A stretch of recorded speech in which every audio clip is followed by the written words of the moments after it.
좋은 아침 성경 일독 캠페인 이 정도는 알고 가자. 자, 에스겔 36장부터 다시 보도록 하겠습니다. 예, 36장부터는요. 네. 이제 뭐 이 전도 그렇지만 열방에 대한 예언도 맞춰지고요. 나라가 망했잖아요. 그렇죠? 나라가 망한 이후에는요. 하나님께서 오히려 회복을 말씀하시기 시작해요. 그래서 36장은 이스라엘 산들에게 예언하거든요. 요 이스라엘 산들에게 예언하는 것이 앞에 7장에 있었어요. 에스겔에게 너는 이스라엘 산들에게 예언하라. 근데 그때는 완전히 멸망의 예언이었어요. 네. 이스라엘 산들아 니네 이 나쁜 놈들아 다 죽을 거야 뭐 이거였는데요. 이제 36장에서는 이렇게 말씀하세요. 원수들이 너를 보고 야 이스라엘이 망했네 이 땅 우리 거네 하면서 좋아하고 조롱한다는 거예요. 그런데 하나님께서 어떻게 하십니까? 조롱거리가 되어버린 성읍들에게 여호와께서 말씀하시느니라 4절이고요. 5절에 이방이 내 맹렬한 질투로 나의 맹렬한 질투를 부추겼다. 그러는 거죠. 그러시면서 하나님께서 말씀하시는데요. 7절 이방인들은 자신들의 수치를 반드시 당하리라. 이 이방인들 이스라엘이 망할 때 막 박수치고 좋아하고 이 땅을 이제 우리가 차지해야지 했던 그 녀석들 다 하나님의 심판을 받는다는 겁니다. 그러면서 8절 그러나 너희 이스라엘 산들아 너희는 가지를 내고 내 백성 이스라엘을 위하여 열매를 맺으리니 그들이 올 때가 가까이 이르렀음이라. 그들이 온다는 건 그 바로 위에 있는 내 백성 이스라엘이에요. 지금 이 땅은요, 이 이스라엘의 산들은요, 이방인들이 막 차지하고 있어요. 그래서 이스라엘에서 나오는 열매 곡식은 누가 가져갈까요? 이방인들이 가져가는 거죠, 지금. 네. 그런데 이제는 내 백성 이스라엘을 위하여 열매를 맺어야 돼요. 왜냐하면 그들이 돌아올 거거든요. 이 돌아온다는 건 포로로 잡혀갔다는 걸 전제하고 있는 상황입니다, 지금. 그러니까 지금 포로로 잡혀가 있는 시점에서야 비로소 하나님은 이들이 회복될 것이다. 이걸 말씀해 주시는 거예요. 그러면서 10절에 내가 또 사람을 너희 위에 많게 하리니 너희가 땅이니까요. 땅 위에 많게 하셔서 이스라엘 온 족속이라 그들을 온 성읍에 거주하게 하며 빈 땅에 건축하게 하겠다. 처음보다 오히려 이제 더 많아질 거다. 이런 말씀들을 막 하시는데요. 왜 이렇게 회복시켜 주시는가? 왜 이스라엘을 회복시켜 주시는가? 21절 보시면 이스라엘 족속이 들어간 그 여러 나라에서 더럽힌 내 거룩한 이름을 내가 아꼈노라. 내 거룩한 이름 때문에 내가 이스라엘을 회복시킬 거다. 이렇게 말씀하시는 거죠. 왜냐하면 이스라엘이 여러 나라에 가서 조롱거리가 되면서 하나님의 이름이 잠시 동안 더럽혀졌거든요. 이 여러 나라 사람들이 이스라엘만 조롱했겠습니까? 이스라엘이 믿는 하나님을 조롱했겠죠. 야 도대체 니네는 무슨 신을 섬겼길래 이렇게 망했냐? 그리고 이스라엘이 그 포로가 된 상태에서도 이 신앙을 버리지 않고 오히려 회복할 때 그걸 보고 있는 사람들이 뭐라고 하겠습니까? 야 저 신은 노예들의 신, 포로들의 신인가 보다. 뭐 이런 그 더럽힘을 받았겠죠. 그러나 하나님께서 그 이름을 위하여서 회복시켜 주시는 거죠. 그러면 우린 또 이런 궁금증이 생길 수 있어요. 그러면 이스라엘이 여전히 나쁜 사람들이어도 하나님이 하나님의 이름을 위해서 회복시켜 주시는 겁니까? 이런 궁금증이 생길 수 있는데 하나님께서 이렇게 말씀하십니다. 25절에 맑은 물을 너희에게 뿌려서 너희로 정결하게 하겠다. 너희 모든 더러운 것에서와 우상 숭배에서 너희를 정결하게 할 것이고 새 영을 너희 속에 두고 새 마음을 너희에게 주되 너희 육신에서 굳은 마음을 제거하고 부드러운 마음을 줄 것이다. 내 영을 너희 속에 두어 너희로 내 율례를 행하게 하리니 너희가 내 규례를 지킬 것이다. 그러니까 이건 이스라엘이 여전히 악해도 하나님의 이름을 위해서 무조건 이스라엘 잘 되게 해주신다는 의미가 아니고요. 그 악한 이스라엘이 정화되게 하실 거라는 거죠. 그 악함을 다 버릴 수 있도록 이 앞에서는 포로 기간 중에 마치 출애굽 광야 때와 같이 악한 이들이 죽음으로써 이 일들이 행해진다고 말씀하셨지만 또 악한 자들이 죽기만 한다고 살아남은 자들이 그럼 자기들이 그냥 착하게 남아있는 건 아니거든요. 살아남은 자들도 사실은 별로 그렇게 착한 뭐랄까요. 하나님의 정말 뜻에 합당한 자들은 아니거든요. 네. 모든 인간이 그렇죠. 그런데 그 살아남은 자들에게는 새 영을 주신다는 거예요. 그래서 하나님의 영을 마음속에 두어서 하나님의 백성이 되게 하신다. 즉 그들의 삶이 변화받게 하신다. 이런 말씀이 36장에 있습니다. 그리고 그것을 환상으로 보여주시는 것이 37장인데요. 37장에서 아마 에스겔서 전체에서 가장 유명한 환상, 우리 여태까지 뭐 여러 가지 환상을 봤는데요.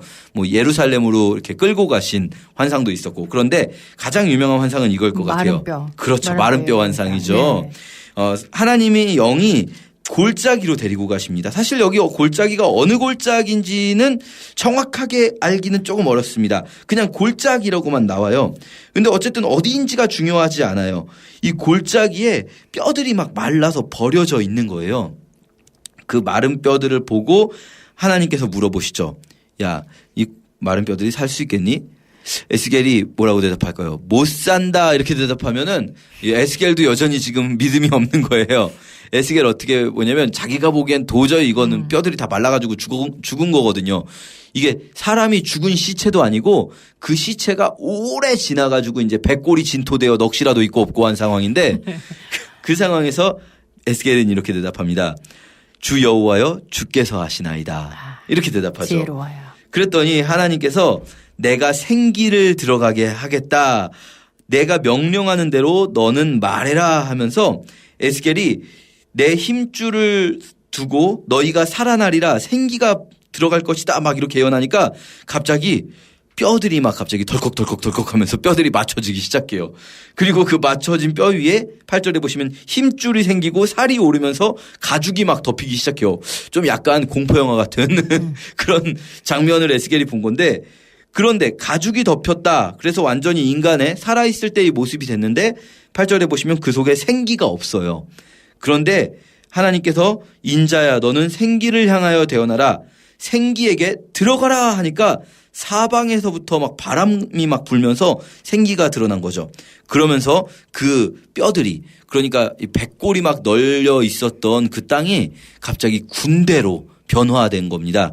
이것이 무엇을 말씀하시는가? 11절이 이제 사실 이 환상의 핵심이죠. 인자야 이 뼈들은 이스라엘 온 족속이라. 그들이 이르기를, 이 부분이 중요합니다. 우리의 뼈들이 말랐고 우리의 소망이 없어졌다. 우리는 다 멸절되었다라고 말하는 거예요. 그러니까 사실 이 환상은요, 말 그대로 환상이에요. 진짜 뼈가 있었던 건 아니고요. 여기서 마른 뼈들은 누구냐면 지금 살아있는 이스라엘 백성들이에요. 이 살아있는 이스라엘 백성들이 뭐라고 말하냐면요. 우리는 다 죽었어. 우리 뼈들은 이미 말랐어. 라고 그들이 말하는 것을 환상으로 보여주시는 게 바로 이 마른 뼈 환상이에요.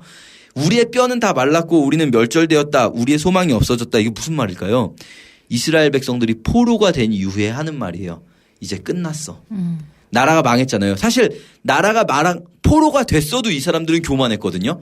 포로로 잡혀간 상태에서도 나라가 망하기 전까지는 여전히 평안만 외쳤던 사람들이에요. 그런데 나라가 망하고 나니까 이제는 거꾸로 또 이제 끝났어. 희망은 없어. 하나님은 우리를 버렸어. 우리는 끝장이야. 그러고 있는 이들에게 하나님의 생기가 다시 들어가면 이들이 군대로 다시 일어날 수 있다는 것을 보여주는 겁니다. 하나님께서 내 영을 너희 속에 두어서 너희가 살아나게 할 것이다 라고, 너희가 무덤을 열고 나올 것이다 라고 말씀하시는 거죠. 물론 실제로 죽은 건 아닌데 네. 이미 마음이 죽어 있고 그쵸. 영혼이 죽어 있는 거예요, 이 사람들. 우리에게도 적용하기 너무 좋은 말씀이죠. 네. 우리가 죽어 있을 때, 우리가 정말 죽은 것 같을 때 살리시는 겁니다. 그리고 또 한 가지 환상, 막대기 2개를 붙이시는 환상이 있는데요. 이 두 막대기는 유다와 에브라임, 남유다 북이스라엘입니다. 이 둘을 하나로 합치시는 환상. 마치 스가랴 11장에도 이 막대기 환상이 있는데요. 이 막대기 가지고 예언하는 것이 있는데요. 거기서도 한 막대기는 은총이고 한 막대기는 연합이거든요. 여기서는 이 두 가지를 합치는 것이 연합을 상징합니다. 북이스라엘과 남유다의 연합. 그런데 사실 북이스라엘은 없어졌거든요. 여전히 연합되지 못하고 있습니다. 북이스라엘이라는 나라는 사라졌어요. 사마리아가 됐죠. 이것은 문자적으로는 사마리아와 유다의 연합, 신약에서 예수님께서 사마리아도 복음 안에 가두시는 그것이라고 말씀하실 수도 있고요. 또 한 가지는 이방인과 유대인의 연합.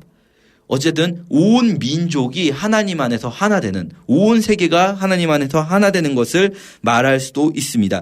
그렇게 된 나라가 한 임금이 다스린다. 22절부터 나오는데요.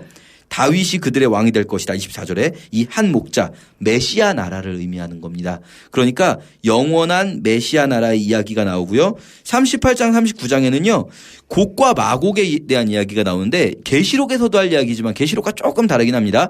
여기서는 이 마곡은 지명이고요. 서울에 마곡지구가 있는데요. 마곡에 있는 곡이라는 왕이 있습니다. 이게 이스라엘의 북방에 있다고 나오는데 정확히 어딘지는 모르지만 여기가 이스라엘을 공격하는데 하나님께서 지켜주신다는 거예요. 이건 어떤 의미냐면 이스라엘이 회복된 이후에 또 한 번의 공격이 있을 때 이스라엘은 아무런 이제는 메시아 나라에서는 전쟁을 준비하지 않았어요. 그러니까 공격이 있으면 망할 것 같지만 그렇지 않다. 메시아 나라는 하나님이 지켜주고 하나님이 군사력이 되는 나라다라는 걸 보여주는 곡과 마곡의 환상까지 보도록 하겠습니다. 네. 에스겔 36장부터 40장까지 읽으시고 읽었어요. 출석 체크 내일까지 남겨주시면 되겠습니다. 감사합니다. 감사합니다.